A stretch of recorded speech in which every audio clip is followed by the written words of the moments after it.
Buon pomeriggio da parte di Franco Segreto, siamo arrivati al 15 luglio 2019, alcune squadre calabresi sono già partite in ritiro, lo farò il Cosenza, lo farà martedì e oggi lunedì si radunerà il Rende all'Hotel San Francesco, di questo e di altro parleremo.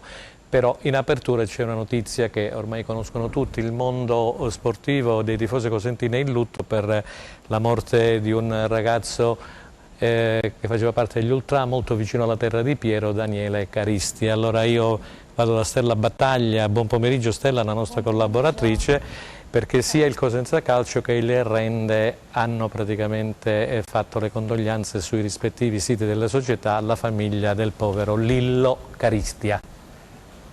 Certo, voglio un attimino informare i telespettatori e salutarvi. Buonasera e benvenuti ad un immancabile appuntamento di Replay. Così come diceva Franco, il nostro coordinatore della trasmissione, abbiamo aperto la trasmissione appunto con la notizia triste della morte di questo grande ultra del Cosenza. A tal proposito ho un articolo da leggere appunto a riguardo e informiamo i telespettatori che anche il Rende Calcio ieri si è associato al dolore della famiglia con un comunicato stampa. Io leggo adesso il cordoglio come è stato espresso chiaramente dal Cosenza Calcio. Il Cosenza Calcio si stringe attorno alla famiglia di Daniele Caristia, tifoso rosso-blu dal sorriso coinvolgente. La sua voce mancherà sugli spalti del Marulla, ma il suo posto non resterà mai vuoto e noi lo vedremo lì, ancora con la sua bandiera in mano, ad incitare i nostri ragazzi. Il prossimo gol sarà dedicato a lui.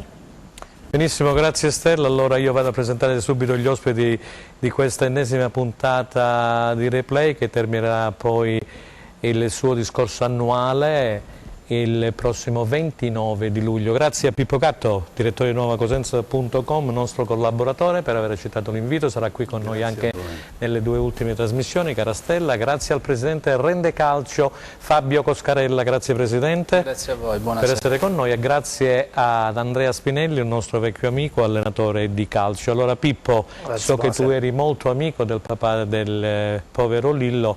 Ecco, se vuoi praticamente fare un ricordo, tracciare un ricordo di questo ragazzo. Guarda, mi trovo in difficoltà perché con Ennio siamo un po' cresciuti, come dire, sulle barricate, fra virgolette, e Daniele era un po' questo tratto che ci univa in questa amicizia, lo incontravo diverse volte con questo sorriso nonostante la sua sofferenza. Voglio ricordarlo con il suo sorriso che non gli è mai mancato, nonostante vivesse questa cosa molto pesante, perché la sofferenza lui l'ha vissuta sin da piccolo e questo sorriso in una foto che poi ho pubblicato anch'io, che è stata scattata durante la partita dove Tutino ha fatto quel spettacolare gol in rovesciata e questo suo sorriso, questo gol che ha ripagato tutte le sue sofferenze. Io do un abbraccio forte ad Ennio, un abbraccio forte alla famiglia, alla sorella, ed è una mancanza, un vuoto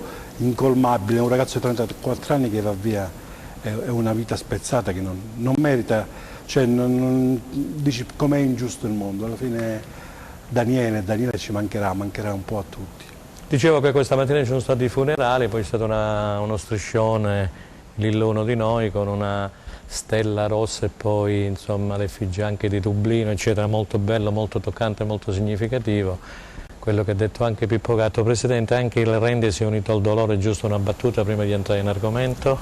Era il minimo, quando un ragazzo di 34 anni ti lascia così in questo modo, era il minimo che si potesse testimoniare l'affetto verso un ragazzo che amava lo sport, era sempre legato ai colori del Cosenza e mi associo pure io un abbraccio alla famiglia perché c'è da stare adesso. Purtroppo.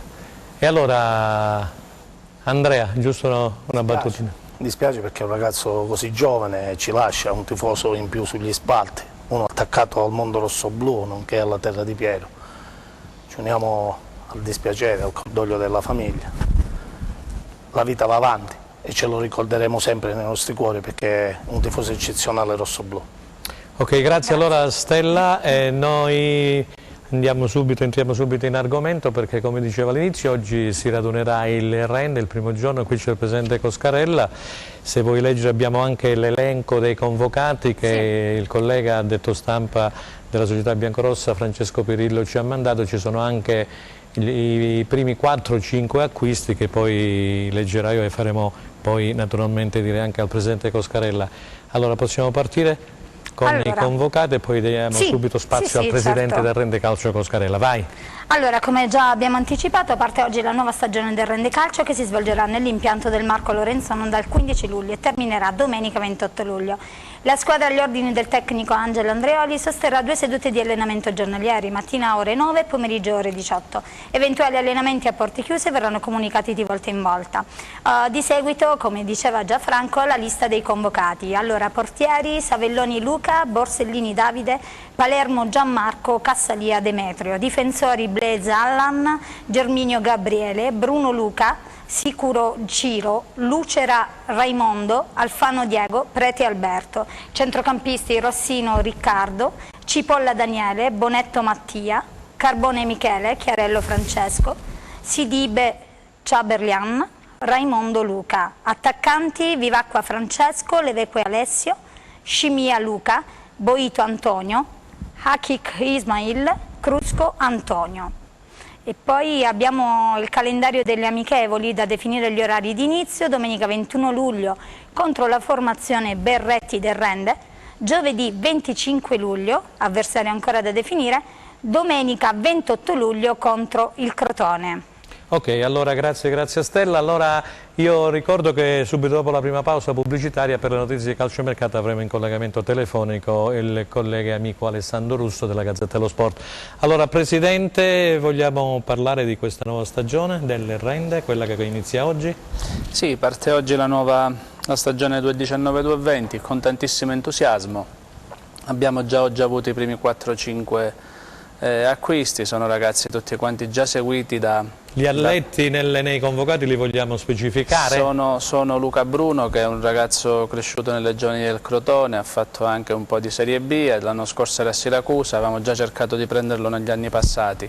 È un centrale difensivo sinistro, un ragazzo di grandissime qualità. Poi avevamo seguito 2 ragazzi del Palermo, è stato anche un po' più facile purtroppo per le vicende del Palermo averli con noi, e sono 2 ragazzi di grande prospettiva, Lucera e Sicuro. Sì.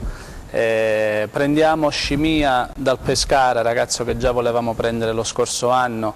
Col Pescara abbiamo una partnership molto importante, ne arriveranno altri 2 tra domani e dopodomani, ragazzi che hanno già fatto la C, di grande prospettiva. E dopo c'è questa scommessa, questo ragazzo del 2000 della Costa d'Avorio, fortemente voluto da Franco Gagliardi, è un ragazzo che ha seguito e quindi ha dato delle indicazioni ben precise, sono fiducioso. Il ruolo di questo ragazzo della Costa d'Avorio? È un esterno sinistro, basso, e quindi possiamo... grande fisicità. Stella, c'è una domanda per il Presidente che avevi preparato, no? Giusto per... Sì, lo attacchiamo subito. Sì, perché abbiamo aperto corrente perché oggi si raduna. Siamo abituati. Si raduna, vabbè, ma no, noi non attacchiamo nessuno, per carità. Scherzo. Allora, Presidente Coscarella, come già abbiamo detto, inizia oggi il ritiro per la nuova squadra del Rende. Quindi abbiamo detto prima presso l'Hotel San Francesco. Quali propositi ed obiettivi per la prossima stagione calcistica? È una domanda innocente. Continua quella che è la mission del Rende Calcio, avere ragazzi che possano dimostrare il proprio valore, avendo la fortuna di non avere 1000 pressioni, ma soprattutto di poter contare su una società che punta sui ragazzi e che vuole farli crescere. Sicuramente arriverà qualche ragazzo, qualche calciatore di spessore, dal punto di vista di esperienza soprattutto, con qualche anno in più, ma la mission è sempre quella di continuare con i ragazzi e valorizzarli. Informare che la società crede in loro?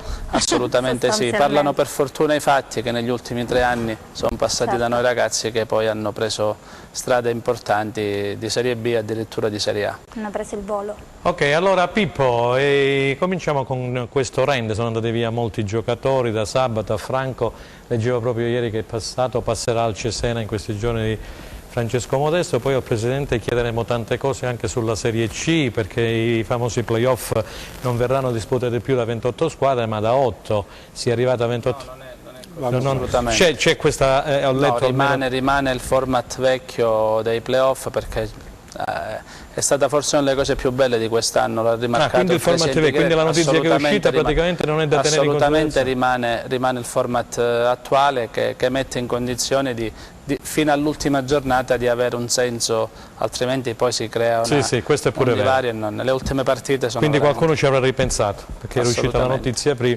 E poi il famoso discorso dei ripescaggi, le riammissioni, anche il Bisceglie spera, no? Ma io penso che il Bisceglie possa avere qualche possibilità in più per arrivare mi pare a 60, giusto? Per arrivare a 60. Ma secondo me si riuscirà ad avere la riammissione del Bisceglie, perché erano problemi di piccola illuminazione che penso possano essere tranquillamente risolti.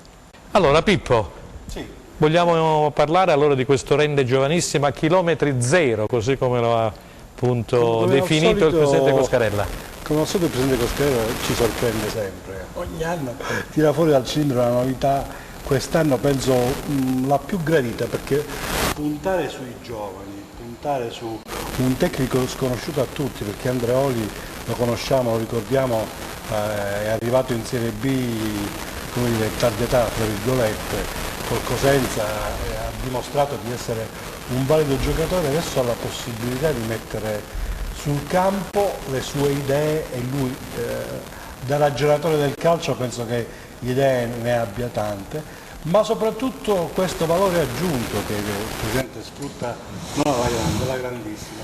Franco Gagliardi, che è un talent scout, che è uno scopritore di talenti, che è una persona che vive di calcio, cioè molte volte lui, quello che ho conosciuto e ho saputo i retrofatti, molte volte ho scoperto giocatori di cui non ho mai voluto approfittare, dire no, mi devi riconoscere questo, quello no. È una persona così speciale, così squisita, un conoscitore di calcio che secondo me è proprio il valore aggiunto di questo Rende, e lo dimostra la rosa che sta dando una mano ad assemblare. Lui, come dire, a mio avviso è proprio quella cosa che mancava a una squadra come il Cosenza, giusto per fare qualche nome, ma qui Coscarella, che di calcio ne hanno, non per lavargli la faccia che qua vicino, li hanno sempre masticato dal papà al figlio, e che hanno sempre preso dove c'è competenza. Guarda un po' la sua struttura, all'interno ci sono ex giocatori del Cosenza, ci stanno ex persone che hanno sempre vissuto di calcio, e persone competenti, su tutti a mio avviso, e lo ripeto e mi spendo per Franco Gagliardi, di cui sono un estimatore, a cui faccio gli auguri, perché la possibilità di avere un tale scout del genere, avere proprio un personaggio di questi al Cosenza, a mio avviso ci sarebbe bisogno, che va un po' a scoprire, a trovare, ti porta dei giocatori che poi alla fine ti fanno la differenza e sono un po' il valore aggiunto. Fra le altre cose, ultima notizia di mercato, anche è andato a Francavilla l'ultimo, mamma mia. Chi? Di che stai? Gigliotti, giusto? Ah, Gigliotti, sì. Gigliotti è un altro bel giocatore che a cui mettevano gli occhi tutti, si parlava addirittura di Cosenza, è andato a Francavilla. Diciamo che Franco Gagliardi e poi il Presidente Coscarella con Minelli hanno fatto un grande, tra virgolette, affare scoop, che è passato al Parma, questo ragazzo che ho visto giocare scuola Inder, che avete prelevato mi sembra dal Pescara pure, no? Era svincolato. Era svincolato, e quindi avete poi trasferito al Parma. Partiamo da Cuomo 2 anni fa, che era un ragazzo della primavera del Crotone, che non aveva avuto ancora possibilità di mettersi in mostra. Ha fatto un giro di ritorno da noi straordinario, avendo la possibilità di debuttare in Serie C. Cuomo è un punto fermo adesso del Crotone. Chiaramente, come tanti altri, lo stesso Aua, voluto fortemente da lui, è un riferimento adesso in Serie B. Abbiamo provato a riscattarlo, ma a me è sempre piaciuto, ecco. Chiaramente lo hanno subito controriscattato, quindi è un giocatore importante, ma tanti altri veramente è stata... Andrea Spinelli, tu hai lavorato a Rende, no? Ai tempi di Franco Giugni? In passato ci ho lavorato, come no? In passato? È l'ennesima scommessa che fa il Presidente, ormai ci ha abituato a queste situazioni dove si lavora estremamente con i giovani, e così cambiano gli allenatori, e quindi bisogna dargli atto che sotto il profilo organizzativo, soprattutto per quanto riguarda i giovani, sono molto attenti ed è normale che ogni anno si dà la possibilità a questi ragazzi dell'Interland comunque di mettersi in mostra. Sono stati bravissimi a creare una struttura loro dove danno la possibilità anche della crescita per quanto riguarda il discorso del settore giovanile, solo che l'unica perplessità, Presidente, che io quest'anno ho con il campo come siamo messi. E questa è una domanda che in tanti ci fanno un po' di amici e l'avremo fatta dopo al Presidente. Giochiamo a Lorenzo, allora questo un pochino ci preoccupa per cercare di venire a vedere qualche ragazzo interessante. Allora diamo subito la parola al Presidente per la risposta. No? Quest'anno ci sarà qualche problema logistico perché dovremo affrontare sicuramente la prima parte della stagione a Vibo. Quindi la prima parte della stagione a Vibo? Secondo me anche la seconda parte, però teniamoci alla prima parte e vediamo se poi viene fuori qualcosina. Perché ma quando dovrebbero iniziare i lavori a Lorenzon? Purtroppo è tutto legato al discorso del centro sportivo, che i lavori dovrebbero partire nell'altra settimana appena vengono assegnate le strutture, e quindi se non si completa la nuova casa del settore giovanile del Rendecalcio lì al Marchesino, all'Azzurra, non possiamo lasciare campo libero al cantiere Lorenzon. Poi la costruzione, la ristrutturazione e l'ampliamento saranno tempi molto rapidi perché sono dei moduli, quindi è tutto un discorso modulare, come è stato per Frosinone, come è stato per Crotone. Sì. Sono tempi molto rapidi, quindi tutto passa attraverso questo grosso investimento che siamo pronti a fare sul settore giovanile, e quindi la casa del Rendecalcio nuova che verrà. Vediamo un attimo, Presidente, allora abbiamo capito che si giocherà la prima parte di campionato, quindi lo sapevamo già da qualche tempo a questa parte, a Luigi Razza di Vibo Valentia. A proposito, poi la Vibonese ne parleremo nella seconda parte. Finalmente ha scelto il tecnico, il Presidente, e la scelta è caduta su Giacomino Modica, che abbiamo avuto anche a Cosenza, che conosciamo, uno zemaniano per eccellenza. Quindi Modica è il nuovo allenatore appunto della Vibonese dopo l'uscita di scena di Nevio Orlandi. Allora, Andrea Spinelli aveva chiesto appunto il Marchesino, mi pare che stavamo parlando, no? Sì, abbiamo praticamente definito, c'è stato un bando di gara, eravamo 8 società, poi siamo rimaste 3, poi siamo arrivati a 2, solo noi al Cosenza, c'è stata questa commissione con professori anche da fuori. Quindi gli allenamenti si svolgeranno tutti là? Sì, sarà un investimento importante perché sarà la nuova casa del settore giovanile del Rendecalcio. Saranno 2 campi, gli uffici nuovi e gli spogliatoi tutti nuovi. Il 14 sarà giusto? Giovanile del 14? Sì, sì. Il Cosenza dai Pagliuso, allora ricordo perché seguivo insieme a Federico Bria come ha detto, lui faceva il detto stampa, io ero un collaboratore, mi gestivo il sito internet. Allora il Cosenza Calcio ha proprio tutto il campo del Marchesino e lì c'erano 4 formazioni, giovanissimi, minores. Ma se vuoi provare a fare qualcosa di importante adesso devi avere una casa tua. Assolutamente. Sì. Per la crescita dei ragazzi è normalissimo, devono avere i campi, devono avere la struttura, devono avere i tecnici che hanno la possibilità di poter lavorare, se no altrimenti è difficile poter migliorarsi. Volevo chiedere al Presidente la scelta di Andreoli, ecco, come siete arrivati ad Andreoli, anche un allenatore che io ricordo, voglio dire, da calciatore anche a Cosenza. Angelo è un'altra scommessa. È un'altra scommessa, voglio dire, dopo quella di Modesto, di Trocini, insomma. Il Presidente, come diceva Pippo, insomma, gli piacciono le scommesse. Sì, ma piace puntare sugli uomini e quindi ritorniamo a prendere... Su gente del territorio. Ritorniamo a prendere uomini quest'anno, ragazzi che hanno voglia di mettersi in gioco, che non hanno avuto la fortuna di avere la follia di un dirigente sportivo che vuole far emergere tante professionalità, e ce ne sono tante. Qua c'è un altro allenatore, Andrea Spinelli, che secondo me non ha avuto la fortuna che meritava, perché dovrebbe riscuotere molto di più di quello che ha dato al calcio, però secondo me mai dire mai, nel mondo del calcio. Ma quello che dice il Presidente alla fine è la pura e vera realtà. Bisogna avere un attimo di coraggio per cercare di scegliere questo genere di figura. Lui ha parlato giustamente di persone sane, di persone che in questo mondo non solo hanno fatto i calciatori ma sono degli uomini, quindi Angelo sicuramente, come Brunello, così come gli altri, farà sicuramente bene sotto questo aspetto. Noi ce l'auguriamo, Al di là di tutto c'è la necessità e il bisogno di gente come il Presidente che abbia il coraggio di buttarli dentro. Pippo, allora, visto che abbiamo introdotto il discorso del rende, della Serie C...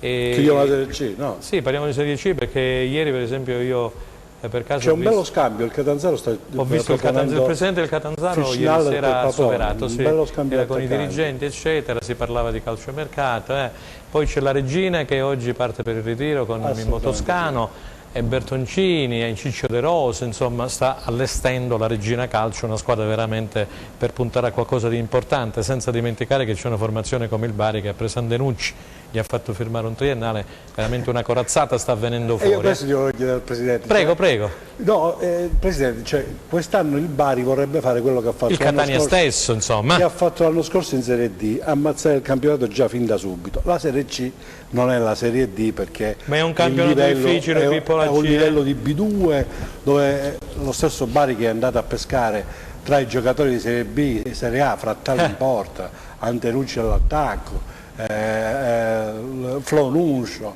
ha preso giocatori di una certa qualità, però io dicevo in Serie C avere il FRAC molte volte, e intendo l'esperienza di aver giocato campionati importanti, può darsi che può essere un handicap perché in Serie C bisogna sputare sangue, bisogna sudare la maglia. Bisogna correre. Bisogna correre e questo è fondamentale. E quest'anno, come si fa, anche se non sappiamo, ma probabilmente sarà così, la composizione dei gironi, molto probabilmente ti troverai Bari, Regina, Catanzaro, Catania, tutti squadroni che faranno la loro parte. È un po', come dire, è anche... può essere anche una gioia per il cassiere perché queste squadre ti portano anche in casso, però se tu già parti con questo handicap del campo sono problemi pure quelli. Ma, certamente il Bari quest'anno è un discorso a parte anche per il budget che ha impiegato, che sicuramente sentiamo nomi altisonanti, però l'esperienza ci insegna che non sempre quanto spendi, tanto prendi. Negli ultimi anni è successo al Catania, anche avendo calciatori importanti di primissima fascia, non è riuscito a salire. Catanzaro, la Regina sta facendo uno squadrone, la piazza è calda, aspetta ma anche l'amico Mimmo Toscano ha chiesto garanzie, altrimenti però alla fine anche noi vediamo la presentazione di Conte all'Inter. Conte parla di 4 aspetti importanti: grinta, cuore, determinazione e aggressività, cioè alla fine dei conti passione. Il calcio, passione, quindi alla fine il calcio si racchiude in questi elementi. Chi ha fame alla fine? Io non lo so se un Antenucci con le cifre che sentiamo sia andato a svernare o a essere pronto a prendere la gomitata e a darla in un campionato di Serie C, che tutto mi sembra quest'anno tranne che una Serie C, perché sarà una B, e meno male che da un certo punto di vista mi dispiace per il discorso sportivo ad Avellino, però che magari ancora si... Ma ad Avellino come andrà a finire con la Senegas? Ma purtroppo è tutto un discorso intrecciato e legato, quindi penso che ci sarà un anno di transizione. Anche perché, dicevo prima, i giovani sono quelli che ti permettono di scavalcare l'ostacolo, nel senso che i giovani hanno fame, i giovani vogliono mettersi in mostra e alla fine la carta che si sta giocando in rende è una carta importante, cioè dal punto di vista prettamente dell'organico ma anche dell'agonismo. A mio avviso la Serie C dovrebbe imporre, come è successo per la Serie D, gli under e gli over, ci stanno, però alla fine costruire una squadra sui giovani a mio avviso può essere l'arma vincente. Che giovani poi sono ragazzi di 20 anni, quindi non più giovani. Io mi ricordo che una volta alla mia età si diceva a 16-17 anni o esci oppure rimani in quelle categorie. Adesso l'abbiamo alzata a 20 anni. A 20, io quello che dicevo l'altro giorno ad alcuni amici è che quest'anno quello che noi andremo a fare come investimenti forti saranno 2, uno sulle strutture, avendo la fortuna di poterle avere, quindi saranno investimenti importanti. Il secondo investimento è mandare in giro, avere la fortuna di avere competenze altissime e mandare in giro anche fuori Italia a visionare ragazzi, perché lì c'è il vero... È la vera risorsa, andare in giro in Europa, anche fuori dall'Europa, a vedere ragazzi, perché ce ne sono veramente tanti e si può avere un ritorno importante. Grazie Presidente. Stella, ci fa un segno alla regia? Sì, ci comunicano che dobbiamo andare in pubblicità. Torniamo subito.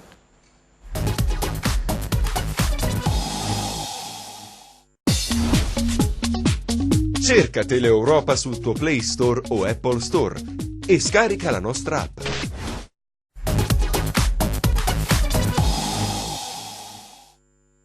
Rieccoci insieme per la seconda parte. Preghiamo allora Luca Chito, che oggi è in regia, di mettersi in contatto con Alessandro Russo, il collega della Gazzetta dello Sport, così poi andiamo ad introdurre la Serie B col Crotone, che ha già iniziato a lavorare. Il Cosenza martedì ci sarà il preritiro, come dicevo all'inizio della trasmissione, poi 2 o 3 giorni di test medici e naturalmente test atletici, e poi tutti a San Giovanni in Fiore per il ritiro precampionato vero e proprio. Poi c'è Massimo Fino, 19 esatto, Massimo Fino grazie a lei dirige la Camera, e poi c'è Francesco Camposani alla messa in onda.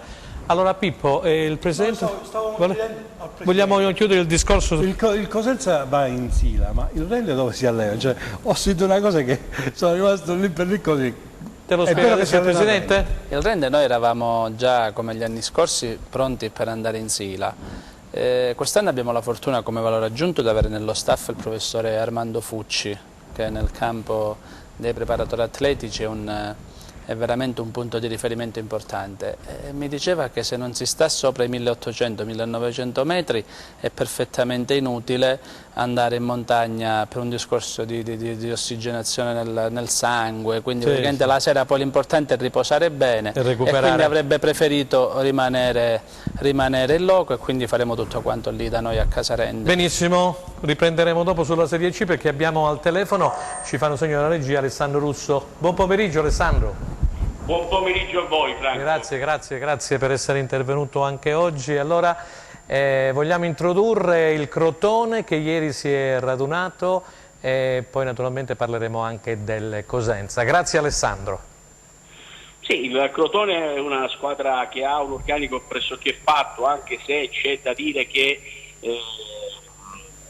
trovano ancora delle situazioni per il direttore sportivo Peppe Ursino, intanto qualche cessione come quella di Barberis, e poi si potrà anche pensare, poi c'è palla la situazione anche di Roden, il giocatore svedese che a scadenza di contratto. Ora bisogna vedere se andrà a scritturarsi con qualche altra squadra oppure accetterà alcune sirene che sono ancora del Crotone. Poi ci sono degli affari un po' coperti con delle trattative dall'estero che il Crotone non vuole svelare e che il radiomercato ancora non è riuscito a decifrare, perché lo scouting del Crotone lavora molto bene su queste cose.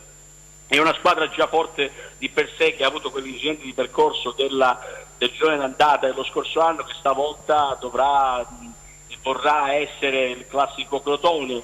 Ci sono delle 2 o 3 squadre che avranno possibilità economiche strepitose, come l'Empoli, che non a caso sta facendo un po', dopo aver ceduto, adesso si è messa di puzzo buono per mettere a punto delle cose. Dopodiché ci saranno le squadre come il Pescara, il Frosinone, il Chievo Verona, ma il Crotone sicuramente sarà tra le prime.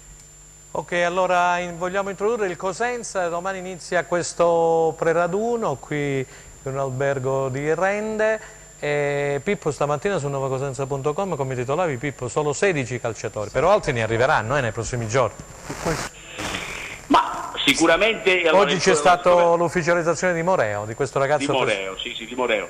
Diciamo che riguardo a questa cosa del numero dei giocatori, diciamo che ci fischiano un po' le orecchie, nel senso che la domanda ricorrente del tifoso medio cosentino: come mai il Cosenza non ha fatto molti acquisti fino adesso?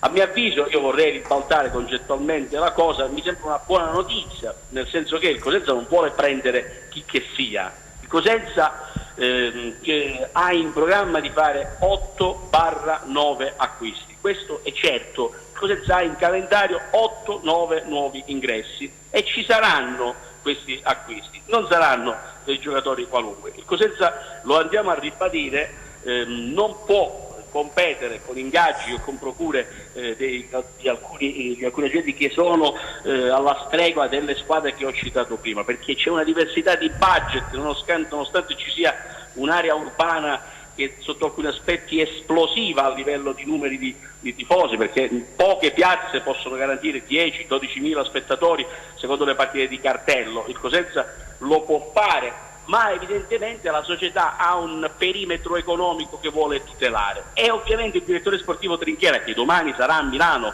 per riprendere il bando delle trattative di mercato, non può se non adottare questa strategia d'attesa perché alcuni giocatori potevano essere presi e non è stato fatto. Andiamo per ordine, parliamo dei giocatori che devono tornare alla Cosenza. La situazione di Baez, l'uruguaiano che ha fatto innamorare il San Vito Marulla, è una situazione paradigmatica. Perché Baez in questo momento ha un ingaggio alla Fiorentina molto alto, dovrà in qualche modo trovare un accordo con la Fiorentina, prendere eventualmente una buona uscita e ridisegnare il proprio accordo con il Cosenza, quindi c'è da aspettare. Andiamo ai sogni di mezz'estate, anzi passiamo a Sciaudone, più o meno la stessa cosa. Il Novara vuole pagato il cartellino, il Cosenza lo vuole pagare? Non lo so, e quindi è una trattativa di lunga durata. Scendiamo nei sogni d'estate, il Cosenza potrebbe scritturare un regista di centrocampo, un playmaker, ma il sogno è sicuramente riportare al San Vito Luca Palmiero, cosa che non può succedere né oggi né domani né nella prossima settimana. È una cosa che ci vorranno 10-15 giorni, con il Pescara che ha il mitra spianato, tra virgolette, con la sua grande qualità economica e grandi, come si può dire, grandi capacità di fare mercato del Pescara, una delle migliori squadre italiane in questo momento come piazza, e chiaramente il Pescara che vuole puntare alla Serie A ha messo Palmiero nella rotta maestra e lo vuole anche Titino, giusto per essere chiari. Questi obiettivi il Cosenza li potrà centrare solo attendendo, e poi ci sono gli altri obiettivi. Il Cosenza dovrà prendere 2 difensori centrali, i nomi sono sempre gli stessi, c'è un'attenzione particolare per alcuni giocatori, uno di questi è sicuramente Schiavi della Salernitana, un obiettivo importante che ha un ingaggio importantissimo. Bisogna vedere se il Cosenza riuscirà a far quadrare il cerchio. Ci piaceva Billong del Benevento, ma è andato a Salerno. Sapete per quanto? 400.000 euro di ingaggio la Salernitana, gli ha alzato l'ingaggio di 50.000 euro rispetto al Benevento. Mi sembra di poter dire, senza aggiungere altro, che il Cosenza era fuori da ogni tipo di competizione rispetto a questi tipi di budget. Andiamo al centrocampo, abbiamo detto di Sciaudone, poi c'è Palmiero, ci potrebbero essere anche delle altre soluzioni. Sul fronte offensivo il Cosenza aveva fatto un tentativo per Strizzolo della Cremonese, finito alla Pordenone, c'era l'idea di poter pensare a Gennetti, finirà alla Salernitana. Queste sono le situazioni, ma il Cosenza ha ben chiare delle cose, ha un vertice di discussione con il Parma per quanto riguarda Paraie e altri giocatori, ma è probabile che tutti i nomi che sono sentiti in queste settimane, soprattutto quelli d'area Perugia, quindi Bianco, Juan, sono giocatori che difficilmente arriveranno al Cosenza, almeno in questa fase. Diverso il discorso dell'interesse per esempio per Kingsley, che ha giocato a Perugia ma è di proprietà del Bologna. È in ritiro con il Bologna, ma il Bologna non lo vuole cedere in questa fase.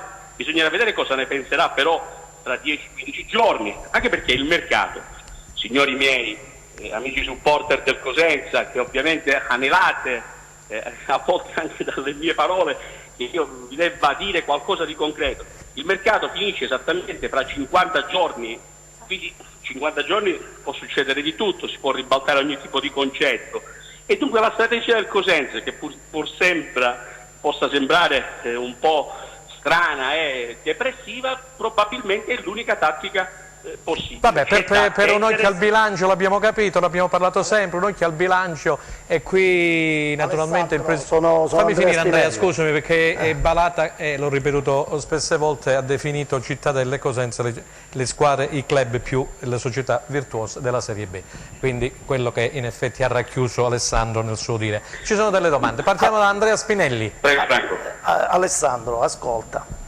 Ma giustamente come dici tu ci sono i tempi e sono pienamente d'accordo, ma da allenatore questi tempi al tecnico, quando gliela consegniamo una squadra che possa lavorare, perché se non inizia a lavorare adesso, quando inizia a lavorare, indipendentemente dai nomi, perché effettivamente sono pedine importanti, ci vuole il tempo per cercare di mettersi d'accordo, però questi ragazzi stanno andando dalle altre parti. Quindi c'è un motivo ben chiaro perché magari non si mettono d'accordo a Cosenza, e se vogliamo dare al tecnico Braglia una squadra che possa lavorare il ritiro e che possa dare le proprie idee di gioco e cercare di affrontare un campionato in astri di partenza che se la possa giocare con tutte e non fare l'errore dell'anno scorso, io penso che bisogna dare al tecnico qualche uomo, perché in 16 non si può partire. Allora, sicuramente le ultime notizie proprio delle ultime ore di questa tarda mattina, che in questa settimana proverà a chiudere qualche trattativa. Adesso andare a capire qual è questa trattativa così a colpo freddo non me la sento proprio di dirlo. È evidente che Trinchera ha giocato con delle carte che ha buttato in pasto alla stampa, che secondo me sono dei pistacci. E sono pienamente d'accordo. Sono dei pistacci che per fortuna sono direttore sportivo, come si può dire, sgamato, come si dice dalle nostre parti. Ci sono molti nomi usciti che non saranno quelli giocatori. Quello che sappiamo è che in settimana qualcuno uscirà. Non sarà il meccanico. È chiaro che l'unico problema che si pone il management del Cosenza è proprio quello che evidenziavi tu. Il problema è che Braglia dovrà in qualche modo lavorare a tempi sforzati, in differita, no? E dunque non vorrei che si incorre nello stesso errore dell'anno scorso, perché poi... Cioè, tu che dici? Fammi capire, che dici? L'anno scorso in che senso? No, all'inizio. Ah, vabbè, che poi sono arrivati... Vabbè, però ti ha detto che... strada in corso, è normale che il nostro direttore sicuramente lavora e sono pienamente d'accordo. Vabbè, lavora molto bene Trinchera, con te, perché sono nomi che in questo momento sono da depistaggio, sicuramente hanno le idee chiare per cercare di portarli, ma se domani il nostro Cosenza parte, io penso che bisogna dare un po' di materiale al tecnico. Io ho detto chiaramente, siccome non posso né inventare né dire delle cose che non stanno nell'ordine della realtà, no? Quella cosa che posso dire è che domani Trinchera sbarcherà a Milano. Sbarcherà a Milano non credo per farsi un giro all'Hotel Michelangelo, che forse è un hotel del centro, guardare i suoi amici e farsi un giretto. Trinchera sta ore e ore a lavorare. Il problema è la stabilità economica e anche le opportunità di mercato, ribadisco ancora una volta, perché rispetto all'anno scorso, se posso dissentire, una tattica è cambiata. L'anno scorso il Cosenza ha preso anche un gruppetto di giocatori che poi alla fine sono stati rimandati al mittente. Quest'anno questo errore non si vuole fare. La certezza che abbiamo, per questo si può certificare, il Cosenza avrà 8-9 acquisti da qui alla fine del mercato, che saranno la colonna portante della squadra.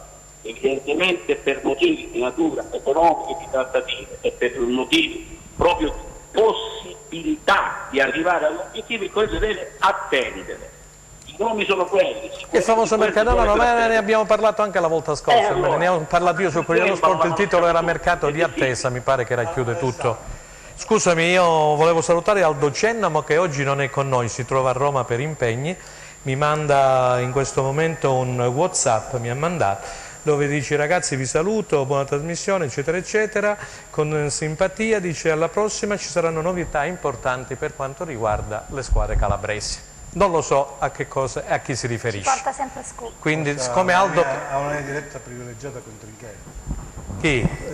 Aldo, ma penso che parla pure della Regina, del Rente Stelle, non lo so se vi siete sentiti con Aldo.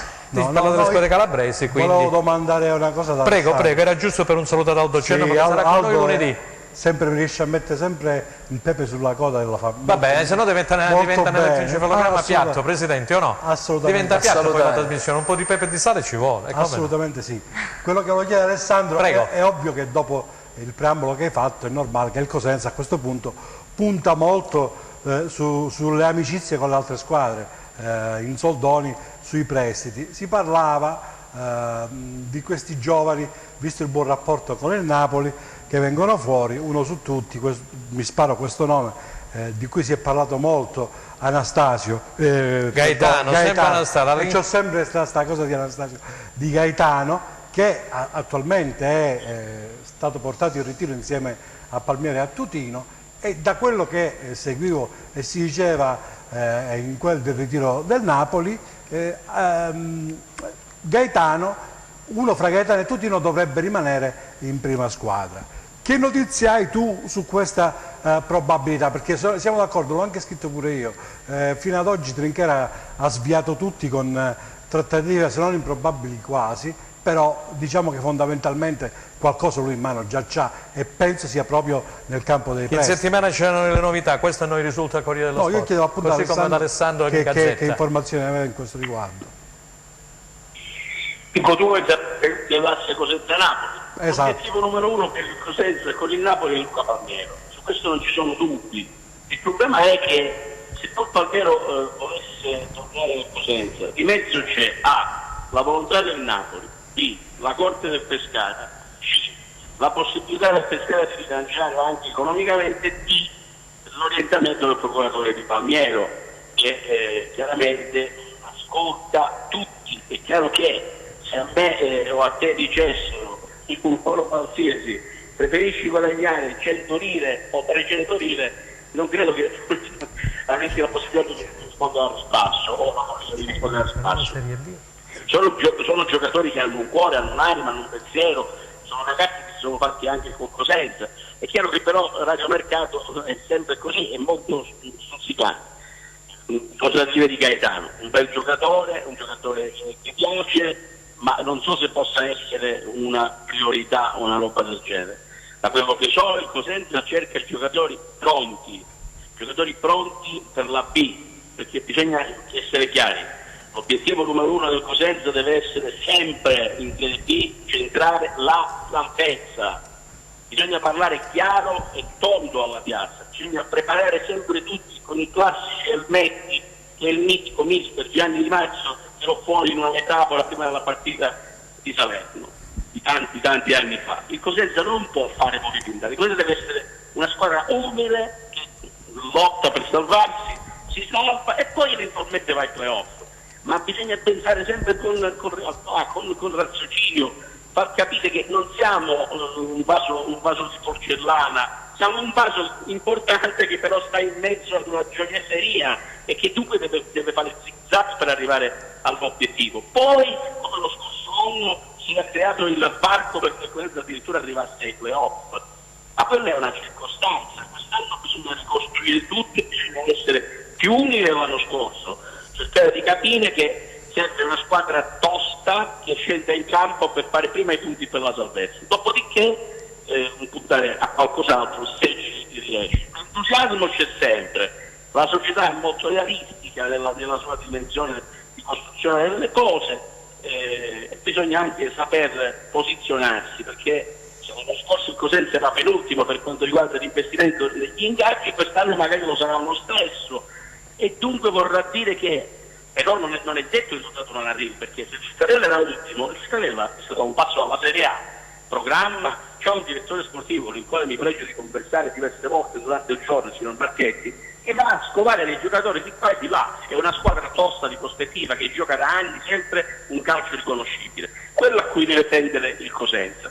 E il Cosenza si mette a fare l'Empoli, il Benevento o il Pescara, ce lo dobbiamo togliere completamente dalla testa. È un altro tipo di calcio, a meno che il presidente Guaraccio, che sta lavorando con grande intelligenza in questi anni, venga affiancato da altre persone, perché lui fa bene il suo lavoro e lo fa in una maniera circostanziata. Ciò non vuol dire difendere l'operato, vuol dire essere realisti, vuol dire stare nelle stanze del calcio e respirare quali sono le differenze, anche perché abbiamo a che fare con una categoria, quella dei calciatori, che ovviamente a cui piace giocare bene, giocare in contesti positivi e scelgono sempre la cosa che più gli sembra avvenente.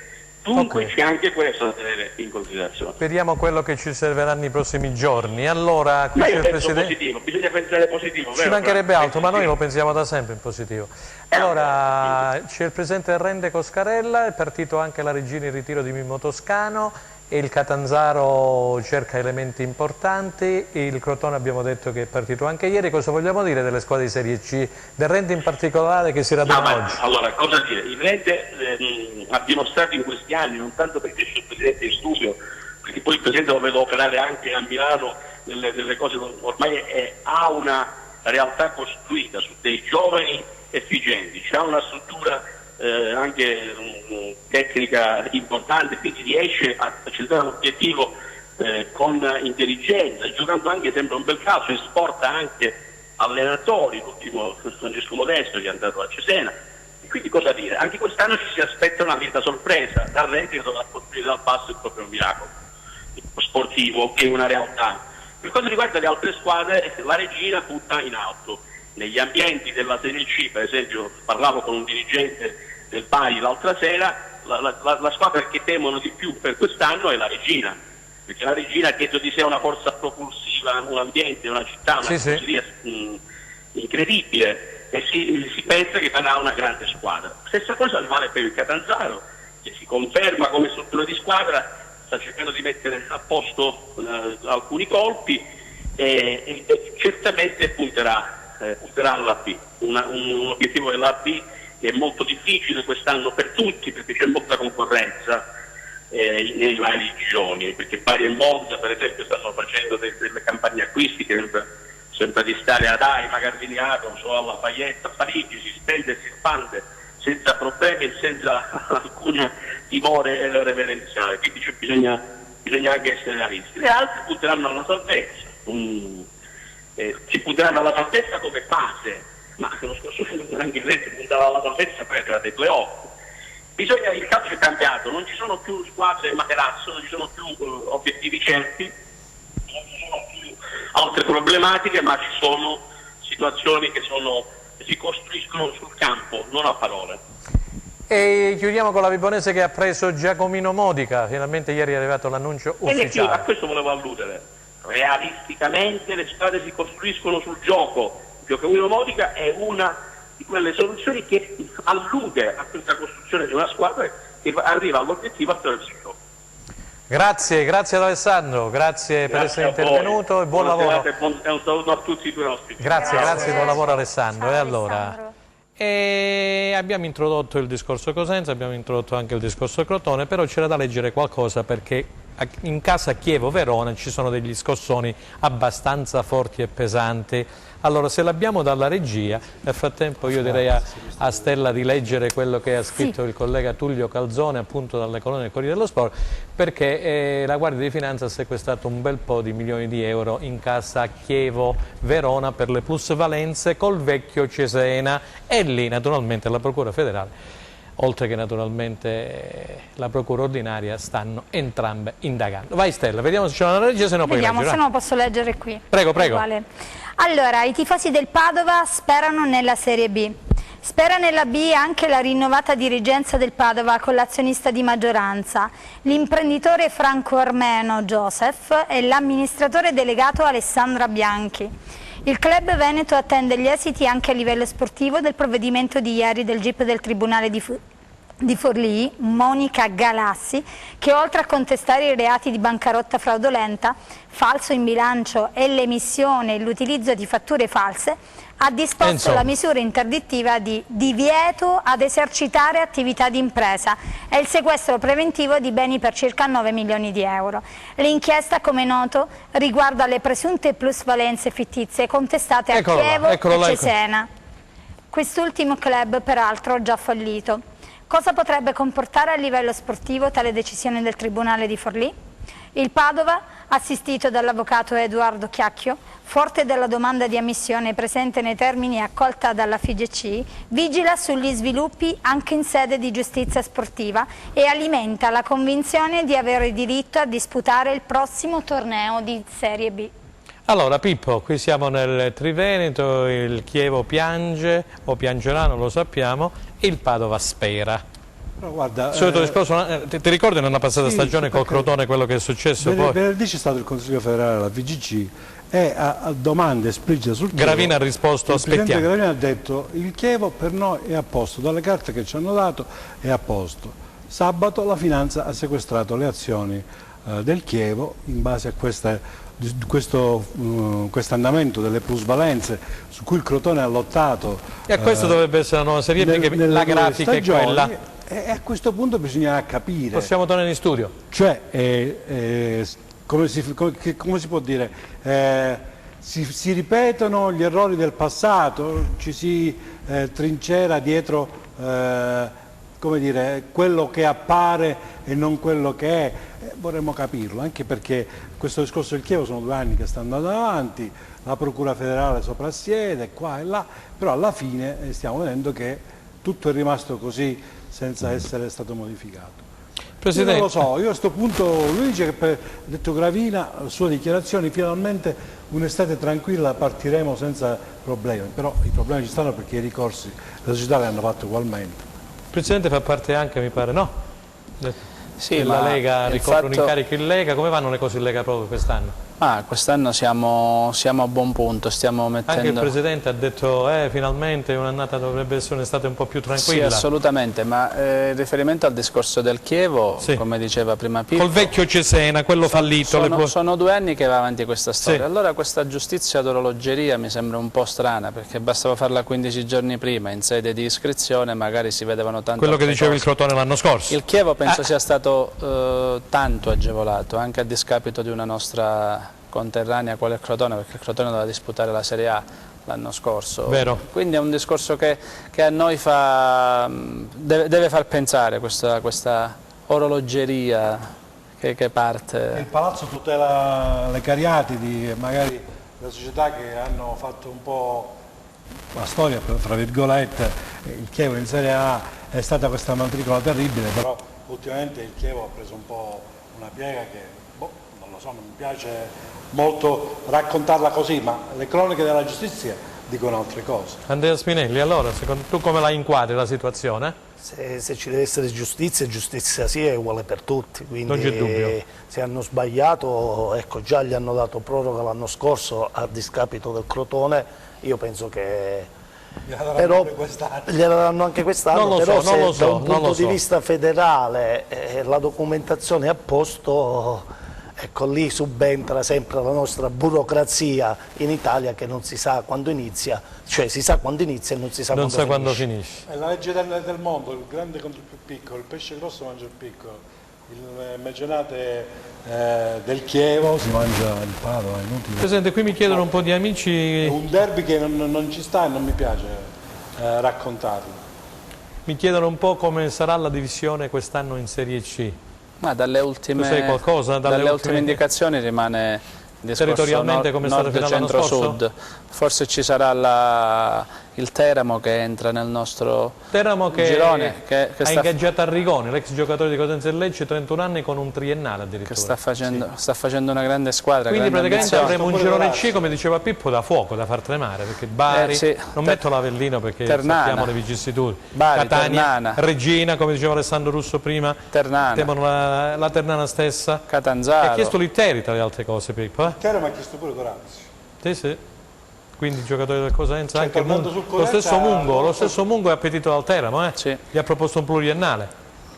A proposito di... mi fanno segno che c'è... Sì, Pippo, tu lo sai, no, tu lo sai, ogni volta che inizia a parlare lui... per la morte del cigno, però... Vabbè, il fatto del cigno poi ne parleremo in un'altra puntata. Vabbè. Allora andiamo in pubblicità, ritorniamo Restate con noi, subito. grazie.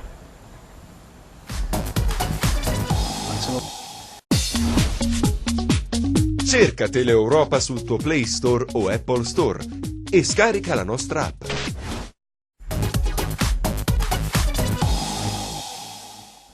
Terza ed ultima parte di Replay per questo lunedì 15 luglio 2019. Stella, c'era qualcosa da leggere che poi chiederemo al Presidente, riammissioni, ripescaggi per quanto riguarda appunto la Serie C. Parlava prima del Bisceglie che ci ha buone possibilità, così come la Paganese mi pare che sia già un passo avanti. Vai a leggere che il Palermo è escluso definitivamente, lo sappiamo tutti, il Venezia del Presidente Tacopina, però ha detto sì, torniamo in Serie B, però ci è costata dal livello di immagine tanto.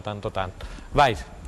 Scusate un attimo, Prego. apro una parentesi, scusami Pippo, non credi che oggi sembro io a scuola? Lui il professore, vai leggi, l'hai visto? Una cosa ogni tanto incredibile. bisogna andarci. Oggi lui sembra il mio prof, io... Sì, ma adesso lo vediamo anche in grafica, capito? Anche in grafica vediamo. Vabbè, se no lo leggo da cassato il cigno però, Sì, vabbè, lasciamo perdere l'argomento del cigno perché mi fa piangere. Allora, andiamo a verificare un Eccolo attimino. Ok, Caos... Lo leggo anche da qui, Caos Serie B, Palermo escluso dal campionato, ripescato il Venezia. Il Consiglio federale della FIGC ha decretato l'esclusione dei rosanero per inadempienza. Poveri palermitani. Il Palermo è stato ufficialmente escluso dal prossimo campionato di Serie B per inadempienze amministrative, come già ne abbiamo parlato in diverse puntate. Il Consiglio federale della FIGC, in corso di svolgimento a Roma, dopo le valutazioni della Covisoc, ha decretato l'esclusione del campionato di Serie B 2019-2020 del club rosanero. Al posto del club siciliano è stato ripescato il Venezia, che tornerà dunque a giocare dal campionato cadetto nella prossima stagione, dopo essere stato eliminato ai play-out dalla Salernitana lo scorso 9 giugno. Oltre alla riammissione del Venezia nel campionato cadetto, il Consiglio federale ha definito anche gli organici del campionato di Serie C. Riammesse Virtus, Fano e Paganese, ripescate Modena... Virtus Verona mi pare, no? Sì, ripescate Modena e Reggio Audace, ex Reggiana, escluse Cerignola e Bisceglie. Però per il Bisceglie, dicevamo prima, Carastella, c'è qualche possibilità per arrivare a 60, vero Presidente? Assolutamente sì, sono 59. I pescaggi e riammissioni, ce la spiega la differenza? La differenza è questa, le riammissioni sono le squadre virtuose che negli ultimi 3 anni non hanno avuto problemi di penalizzazioni e sono retrocesse a discapito magari di altre. Tipo la Virtus Vecomb Verona, insomma. Virtus Vecomb a discapito magari della Lucchese o del Cuneo che hanno percepito penalizzazioni. Per quanto riguarda invece i ripescaggi sono le solite, quindi con Reggiana e Modena che rientrano. Presidente, stavamo leggendo con Pippo che molti giocatori del Rende stanno andando a Cesena, lì dove c'è Modesto. Da Modesto. Vabbè, ma ogni allenatore si porta i suoi solitamente. Questo succede in Serie A, in Serie B, in Serie C, per carità di Dio. Spinelli, secondo me. No, io penso che però ci siano... Io faccio un parallelismo con un vecchio film di tanti anni fa che non ricordo adesso il titolo, però ad un incrocio un cane veniva investito, era malconcio, si prendeva questo cane con tutta la famiglia, lo si portava a casa, lo si asciugava, lo si puliva, il giorno dopo lo si portava dal veterinario, si metteva nelle condizioni di ritornare in famiglia, stare in famiglia, lo metti nel giardino per essere uno della tua famiglia, la prima macchina bella lucida che passa si infila nella macchina e se ne va. Abbiamo capito tutto. È molto... Pippo, hai capito, no? Ma... ogni allenatore poi non voglio entrare anche perché... Vabbè, no, dico, nel senso che... Non lo so, lui conosce cose che io non conosco. Il mondo del calcio è questo, Presidente. Parlano i fatti e purtroppo il Rende non può essere un parcheggio. Non può essere? Un parcheggio. Vabbè, è ambizioso, Presidente, giustamente. Andrea Spinelli, come la pensi tu invece? Ma da tecnico è normale. È normale, te l'ho fatta da tecnico la domanda, perché se tu a Rende hai avuto qualche giocatore importante, poi sei andato con Franco Giugna, sei andato a Gallipoli, a Monopoli o a Gallipoli qualcuno te lo sei portato. È normale che come tecnico cerchi di portare dietro qualcuno che conosca... Qualche uomo spogliatoio. Ma non tanto l'uomo spogliatoio, che conosca le tue idee per cercare di accelerare quello che è il processo che chiedevo prima ad Alessandro, e parlando e facendo riferimento al Cosenza Calcio. L'idea di un tecnico, se hai dei calciatori che già mentalmente ti conoscono e sai quello che vuoi, ti danno una mano a livello di gruppo per cercare di accelerare il processo da un punto di vista tecnico-tattico. Poi sotto l'altro profilo, ahimè, io mi tiro dietro perché non so come sono i fatti, non so come stanno le cose, quindi è normale che, ecco, non sapendo, non posso dare un giudizio. Molto importanti prima, a proposito di Alessandro Russo, quando parlava dei procuratori e dei giocatori, chiaro che se una società ti offre X, il Cosenza o il Crotone offrono Y, è chiaro che quello da una parte, parliamoci chiaro. No, attenzione, io parlo anche di ragazzi che, per esempio, volevano smettere di giocare. Scusami Presidente, quello che ha detto il Presidente si riferisce anche a Baclé. Baclé è stato, tra virgolette, voluto fortissimamente dalla regina lo scorso anno nel mercato invernale. No, sono due cose adesso distinte. Baclé è stato messo... No, attenzione, là sono cose distinte e separate. Quando in alcuni casi, e purtroppo è più di uno, volevi smettere di giocare o non eri per nulla considerato, ti imponi come società a fare un percorso, no, lo convinci, ma guarda che secondo me ha delle potenzialità, delle cose, e fai un contratto pluriennale. Io dico che è il minimo, proprio il saper vivere, dire Presidente ho avuto questa opportunità, Presidente ho avuto questa opportunità, ci possiamo arrivare, a quel punto insieme penso che sia un percorso che ma è il saper vivere questo, in tutte le cose. Infatti io dico, ecco, bisogna capire cosa c'è sotto e poi però mi ricollego alla tua parola, riconoscenza, non esiste. Perché tu grazie al Rende quest'anno hai fatto contratti pluriennali per decine e decine di migliaia di euro e magari volevi smettere di giocare o non eri assolutamente considerato come Pippo come la pensa invece? Non conosco i fatti, non per No, in generale, per carità, noi non vogliamo entrare no. nelle polemiche, nei contratti dei singoli, ci mancherebbe altro delle scelte dei singoli. No, per qualcosa di vero ci sta, perché un presidente che mi dice queste cose così non le dice per fare polemica giornalistica, ma perché conosce i fatti. E sicuramente è rimasto scottato da accordi che magari ci stavano prima, i famosi accordi che le strette di mano che hanno fatto un po' rompere anche rapporti, non ultimo quello fra Guarascio e Meluso, giusto per fare qualche esempio, e un po' ti fanno rimanere come dire, così interdetto, perché comunque il mondo del calcio ha queste regole e bisogna essere chiari. Il mondo del calcio lavora molto sul mondo dei procuratori e sulle plusvalenze. Se tu di queste due cose le svicoli, e insomma non lo so se nel mondo del calcio fai passi avanti, anche perché la fortuna aiuta oggi, domani, ma mica aiuta sempre. Invece il Presidente per tornare alla Serie B, volevo che appunto Coscarella quadrasse un po' la situazione del Crotone, già definita bene, molto bene Alessandro Russo, e quella invece del Cosenza. Il Crotone penso che quest'anno a qualcosa di importante. Partirà forte, avendo la considerazione massima su Stroppa, ecco.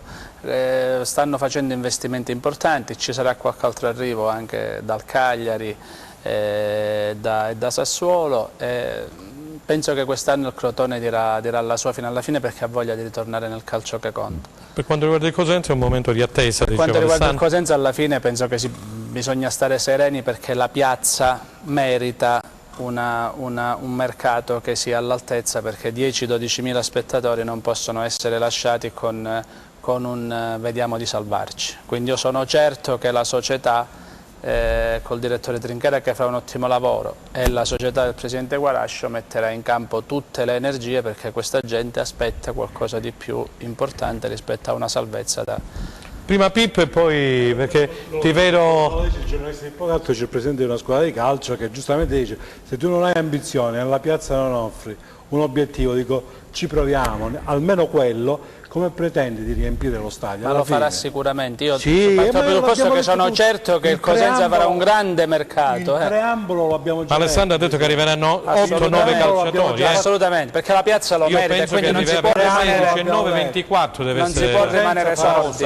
Farà sicuramente la squadra, e l'obiettivo primario sarà quello di salvarsi, però non puoi trincerarti e nasconderti dicendo che comunque dobbiamo fare una squadra per salvarci, perché è un discorso scaramantico. No, è fino a un certo punto, scaramantico. se lo fanno gli addetti ai lavori, a me il discorso preoccupa. Allora, Andrea Spinelli. No, io come ho detto prima con Alessandro penso che il direttore stia lavorando sotto a qualcosa di importante, perché ne abbiamo già discusso. È impensabile che su una piazza come Cosenza, 10-12 mila spettatori, non si possa fare mercato. È normale che il Presidente sotto questo aspetto, penso che in questa settimana dia alla piazza qualcosa di importante. È normale che da qui a quando scadrà il calciomercato penso che qualcuno lo deve mettere dentro, perché se deve iniziare una campagna abbonamenti, se deve iniziare qualcosa di importante, deve dare una spinta all'ambiente per far sì che si inizi a riempire lo stadio. Quindi sicuramente penso che faranno una squadra adeguata a quello che è l'obiettivo del campionato. Vediamo se ci manda Luca Chito dalla regia, il servizio che ha realizzato appunto Gianluca Pasqua sulla squadra, appunto sul Crotone che è partito in ritiro e sul Cosenza che partirà domani. Vediamo se ce l'abbiamo. Grazie a chi. Secondo anno consecutivo per il Crotone in ritiro al villaggio Baffa, la squadra di Stroppa ha raggiunto la località silana ieri mattina dopo aver concluso i giorni dedicati ai test atletici in città. 2 sedute di lavoro al giorno per i rossoblù sul prato dello Stadio Pollino, presenti i volti nuovi e tanti protagonisti della passata stagione. La società ha chiarito le strategie di mercato, alcuni big potrebbero partire in presenza di offerte congrue, come è successo per Budimir, ma sarebbero sostituiti da altri elementi di valore. Domani sarà il turno del Cosenza, che si radunerà in città per dare inizio alle attività con i classici test che precedono il ritiro di San Giovanni in Fiore. Al gruppo dei Lupi già contrattualizzato per la prossima stagione si aggregherà anche l'attaccante Riccardo Moreo. L'ingaggio della punta ex Prato è stato ufficializzato questa mattina. Il mercato dei rossoblù procederà nelle prossime settimane. Il direttore Stefano Trinchera è concentrato sull'ingaggio di determinati elementi e attende il momento propizio per portare a termine gli affari ritenuti più vantaggiosi. Ok, allora ringraziamo Gianluca Pasqua, infatti ha ribadito che Trinchera aspetta il momento propizio per sferrare l'attacco e portare a casa. Quello che dice Andrea Spinelli, alla fine il Cosenza uscirà Alla grande, uscirà col nome, uscirà il botto, perché è ovvio che il giocatore lo porti, lo devi portare, non ci piove. Il Crotone è andato con 30 giocatori in ritiro, praticamente più 4 ragazzi, però dobbiamo dire che alla fine, per come abbiamo inquadrato, abbiamo detto il Cosenza si deve muovere dentro ambiti di budget relativi, alla fine il Cosenza farà le sue mosse. Però bisogna stare attenti, bisogna prendere quei giocatori importanti. Io sono sicuro che Trinchera sta lavorando su qualcosa di importante e non lo dirà certamente né a noi né farà traparare niente, però diciamo che alla fine Braglia dovrà lavorare con 16 giocatori e se, come era sottolineato ancora Spinelli prima, dovrà impostare un certo tipo di gioco, dovrà rimandare a quando avrà più giocatori a disposizione. Presidente, allora quest'anno sarà una Serie B molto importante anche per i tanti allenatori di grido di nome che hanno accettato di sedersi sulla panchina, per esempio della Salernitana, come l'ex CT della Nazionale Ventura, no?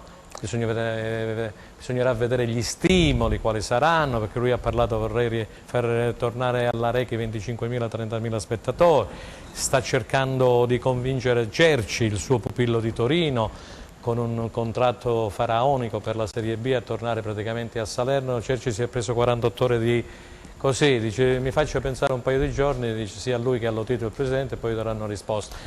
Pippo Inzaghi su una panchina importante come il Benevento, ex Bologna che ha battuto per 2-1 nella prima uscita il Napoli a Dimaro, là. Poi abbiamo anche Oddo che si è rimesso in pista ed è andato a Perugia che sta facendo una squadra anch'essa molto importante. A Perugia è andata una persona a me molto cara, perché siamo cresciuti insieme, oltre ad essere molto, molto legati, che è Stefano Fiore. Sì. È andato come collaboratore tecnico nello staff. Dello staff di Oddo. Ne approfitto per fargli un grande in bocca al lupo. In bocca al lupo a Stefano Fiore, allora, nello staff di Oddo a Perugia. Un ragazzo come Stefano deve stare nel calcio. Io prima e poi abbiamo Alessandro Nesta che ha detto sì al Frosinone, un'altra squadra che parte per vincere il campionato. Quindi abbiamo molti campioni del mondo, Presidente. Guardando prima la Serie B faccio fatica a trovare una squadra che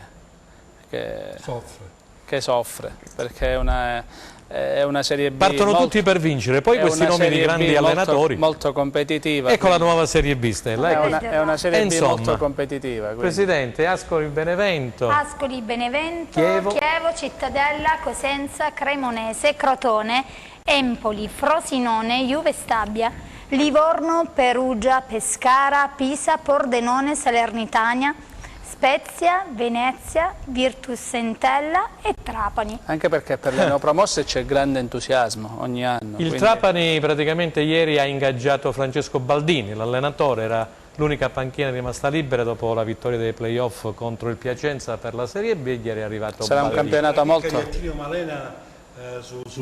Che dice il nostro Carattilio che salutiamo? Interessa il presidente Coscarella, cioè? sì. Fabio Morselli, l'attaccante del Pescara, starebbe per vestire la maglia biancorossa. Vediamo se è vero, Presidente. Vabbè, ma insomma, Attilio poi voglio dire che salutiamo, è sempre sul pezzo. Lui non voleva darci. Sempre sul pezzo. Oltre a lui, che è un ragazzo 98 con settore giovanile importante nella Juventus. Insieme a lui arriveranno altri 2 o 3 elementi importanti ancora. Quindi altri 2 insieme a Morselli. Abbiamo dato anche la notizia di Morselli. L'anno scorso dove era Morselli, Presidente? Era stato a Fano in Serie C. Però viene dalla Primavera Juve. Primavera Pescara, segnalata anche questo, mi ricordo da Franco. Avete un bel feeling col Pescara, È un ottimo rapporto. Un ottimo rapporto con Pescara Calcio. C'è un ottimo rapporto. Ma non è che gli chiama e dice quando il Cosenza prende qualcuno dice, no, prendami il Cosenza. No, assolutamente. No, assolutamente. Io so che c'è un ottimo rapporto purtroppo tra il procuratore di Palmiero e Daniele. Pisacane. Allora torniamo al discorso degli allenatori importanti sulle panchine di Serie B. Ma c'è chi la vive come Pippo Inzaghi, che conoscendolo non lascia nulla al caso e quindi ha fame di ritornare. Ha promesso avvigorito al Presidente la Serie A. Fame di tornare E Ventura ha promesso all'Ottite e al cognato Mezzaroma la Serie A. E poi invece ci sono situazioni tutte da valutare, perché ho l'impressione che si ritorni al vocabolo dello svernare in alcune piazze. Quindi io penso che siccome oramai il calcio si deve stare 16-17 ore al giorno, ci sono tutte queste energie? Punto di domanda. Ci sono queste energie secondo chi si allenatore? organizza come sono organizzati loro, sicuramente alle spalle c'è una struttura importante che conosce. Ma tu come la inquadri questa situazione di un ex CT come Ventura che l'anno scorso a Chievo poi si è dimesso? Io penso che faranno bene a Salerno. A Salerno faranno bene, Forse perché lui conosce la piazza? Diverso. È una piazza che ha fame, poi lui una va bene piazza per la che B, ha vinto voglia, campionati, lui, importanti a lui Cagliari, principalmente a Pisa, a Bari. ha bisogno di grande riscatto. È una piazza come Salerno che ha la voglia di rivenire su, bisogna capire se adesso si collimano tutte e due le situazioni, nonché ci sono anche calciatori importanti che stanno decidendo di andare lì, è normale che bisogna capire se c'è la fame di voler fare bene e accendere una piazza oppure ci sarà un fallimento totale.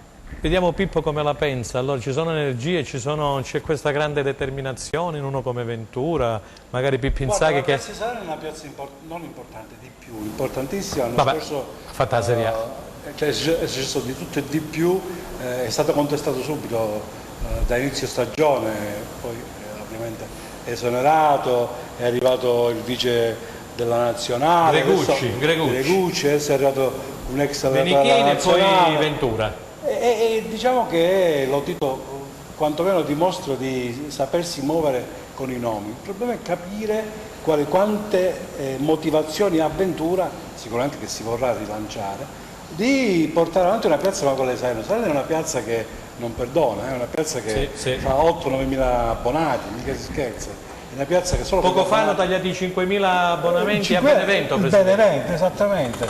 La Campania ha sempre dimostrato molto attaccamento anche dal punto di vista degli abbonamenti alla società. La società quando dimostra che il Benevento lo sta facendo di essere ambiziose, gli spettatori rispondono con gli abbonamenti, cosa che bisognerà che Ventura dimostri. Io non lo so, per me, secondo me Ventura è una scommessa.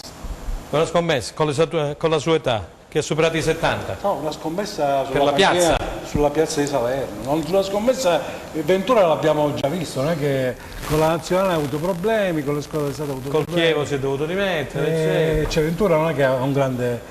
però dicono che è molto bravo con i giovani. In precedenza in B, come dicevamo, ha fatto bene. Ha fatto bene ed è molto bravo con i giovani, uno che ha... infatti mi ricordo quando allenava la nazionale fece il giro di tutte le società di A e di B e andava a fare un po' di scouting guardando tutte le promesse. Andrea, scusi, ma un ex CT, no, che ha allenato poi in Serie A tanto bene il Torino, perché io ricordo tempi di Cerci, di Immobile, insomma aveva una bella squadra col suo famoso 3-5-2, poi è andato alla nazionale, ha fallito, a Chievo ha fallito e poi ritorna in B. Allora quali possono essere, come diceva Pippo, le motivazioni?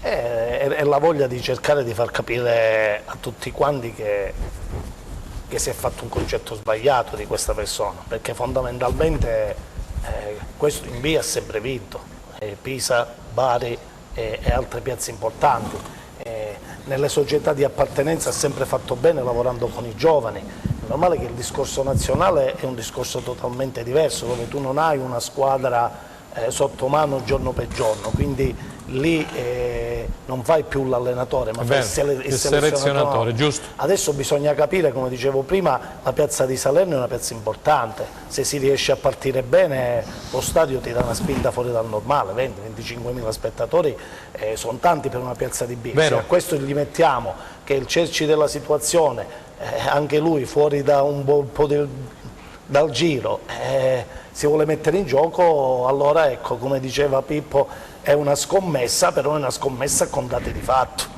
Sicuramente. Pippo, allora mi leggi qualcosina per cortesia se c'è qualche novità dell'ultima ora? No, niente, sto cercando di pescare, ma... Sia in B che in C è tutto fermo, oggi è lunedì. Sono quasi tutti in ritiro. Domani sì, tutti in ritiro, la maggior parte delle squadre sono partite. Il grosso del lavoro è fatto, adesso bisogna vedere squadre come Cosenza e altre squadre che devono ancora andare in ritiro stanno un po' rimodulando e rimodellando quello che hanno a disposizione. Io ho letto la rosa che poco fa... C'è il Trapani però che ancora stiamo aspettando, perché il sì. Trapani la società si sta mettendo a posto da poco e quindi ancora non sono partiti praticamente. Volevo chiedere al Presidente quanti elementi poi saranno aggiunti a quella rosa che ha letto poc'anzi la nostra Stella? Ma abbiamo altri 4-5 elementi che in settimana faranno parte della rosa, anche perché noi dobbiamo, il 4 avremo l'impegno della Team Cup. Parliamo un attimo della Team Cup. C'è il primo turno per il Rende, giusto? E poi se dovesse operare il turno l'11 si prospetta probabilmente qualche squadra calabrese nel derby col Cosenza, che il Cosenza poi scenderà in campo il giorno 11 agosto. Sì, ci sarà la Team Cup, adesso aspettiamo il sorteggio in settimana, poi vedremo... Giovanili presenti, giovani del Rende che sono stati affidati, se sono stati confermati i tecnici, su che cosa si punta? Ripeto, quest'anno per le giovanili sarà un anno veramente di grandissimo investimento, faremo anche l'Under... C'è sempre Andrea Spinelli qui, ci può dare una mano. Ma con Andrea abbiamo già chiacchierato. Ma io non lo sapevo, l'ho buttata lì. Qualche giorno fa. Faremo anche l'Under 16 quest'anno nazionale. Quindi avremo 4 squadre giovanili e poi non dimenticare quella cosa più bella di quest'anno che sarà la squadra la squadra femminile la squadra femminile quest'anno pure del Rende Calcio quest'anno, sì, quindi partiremo con questo progetto del calcio femminile che è veramente qualcosa di fantastico. Ha già individuato la persona alla quale affiderete questa squadra, Presidente? Quella è una collaborazione che sto facendo con l'Unical e quindi uscirà da quella... Dalla collaborazione con l'Università della Calabria. Come quando esce la sorpresa dall'uovo di Pasqua. Sì, benissimo, allora Stella, siamo arrivati ai saluti finali. Ringraziamo tanto i nostri ospiti in studio che sono qui e hanno accettato il nostro invito, ringraziamo il coordinatore della trasmissione e ci rivediamo alla prossima puntata. Lunedì 22, sempre alle ore 15, replica alle 21. Saremo sempre qui. Grazie a Pippo Gatto, grazie al Presidente Rende Fabio Coscarella, grazie a Andrea Spinelli, grazie alla nostra collaboratrice Stella Battaglia. Da parte di Franco Segheto è tutto. Grazie, buona serata.